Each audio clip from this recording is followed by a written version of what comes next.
That was an amazing intro. Hello and welcome to the Informer Cider Viewer 24/7 365.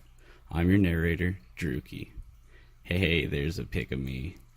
Today's topic we're discussing is who is censorship for in the music world? Well, let's start by answering the question, what is censorship? Here's a little insight on it. According to ProQuest, which is a database compiled of thousands of academic books, articles, newspapers, and so forth, censorship is a restriction by the government, special interest groups, or individual of what people may hear, speak, write, read, or view. I brought up an article that has a timeline that dates to the year 1487 when Pope Innocent VIII says that books can only be published after approval by the Vatican. And that's the earliest timeline of banning anything we have in any academic site. But still, that's pretty fucking harsh. Pretty fucking harsh. What if the Vatican thought the book was boring or too fake to be real? Anyways, I'm getting carried away from the topic. So, as I'm reading my screen, I pulled up an article from the book titled Dictionary of Media and Communication Studies by James Watson and Anne Hill. As I'm reading the second paragraph of this article, I realized that most of my research that I conducted was half correct, and the other half was left out. The paragraph states, in many countries, laws of defamation exist to protect persons against acts of communication which may offend or injure them or their reputation in the community. Equally protective are restrictions upon material transmitted to children. As I was saying in the sentence before the quote, my research was that I asked random people on the streets of Fontana, California, who they thought censorship in the media was for. The one-sided answer I got was children. And in the paragraph that I just quoted, the main protection of censorship is for the safety of everyone such as you and me. In the music world, some music may offend, injure, or tarnish someone's reputation. But I guess people in Fontana never heard of the talented metal band called Archon and Faustus. I guess the censorship is working in that aspect.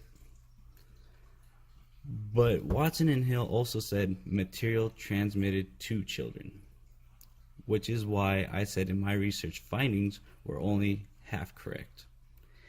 And to validate Watson's and Hill's proposal, I pulled another article from Taylor and Francis Online, which is another academic article by Annette Kierkegaard, who has a PhD in philosophy and musicology, and her take is this. This take on censorship relates to strategies for protecting children from potential scary and traumatizing cultural products, measures taken to avoid conflicting or harmful activities, and ultimately to secure so-called social peace in which respect for the rights of others is the aim. So, I have research from 3 individuals who claim the same thing about censorship, and they elaborated on it. That's great information. But if there's material out there that children shouldn't listen to, do people really think a little black and white sticker that says parental advisory is going to stop them from getting the message when it's aired on the radio censored? To go further in depth with this topic, I went to a recording studio in Fontana that 3 underground rappers with the aliases of Days One, Cult Class X, and Pete Rock all recorded their music at. Why underground rappers? 2 main reasons. 1, underground rappers are famous for making their music with a message in the lyrics, a strong message. And 2, because I don't have the money to interview a famous rapper. They don't want to be interviewed by a person like me. And now I will take you into the interview. Alright, I'm here with Days One. Yo, what up? I'm here with Cult Class X. And I'm here with Pete Rock. Yo, what's good? First question, gentlemen. Have you ever listened to explicit music as a kid? If yes, how did it affect you?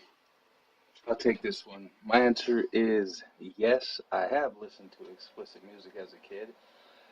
How did it affect me? I don't think it affected me any more than the cussing and going around my environment.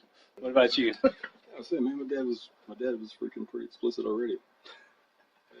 So the music was no different, really, compared to our environments. So Or you're either listening to explicit music or watching Scarface, because during that time my parents was watching Scarface and shit. So right.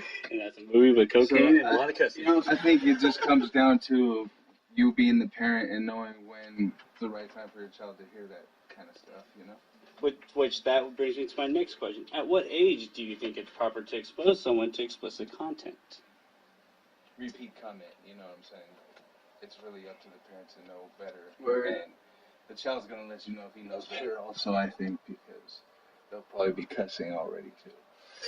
That just sounds like a rape though. And shit, you know what I mean? Like, it sounds like you're forcing someone to freaking, To be exposed to it? you have to be exposed to something that they might not freaking already be aware of or whatever.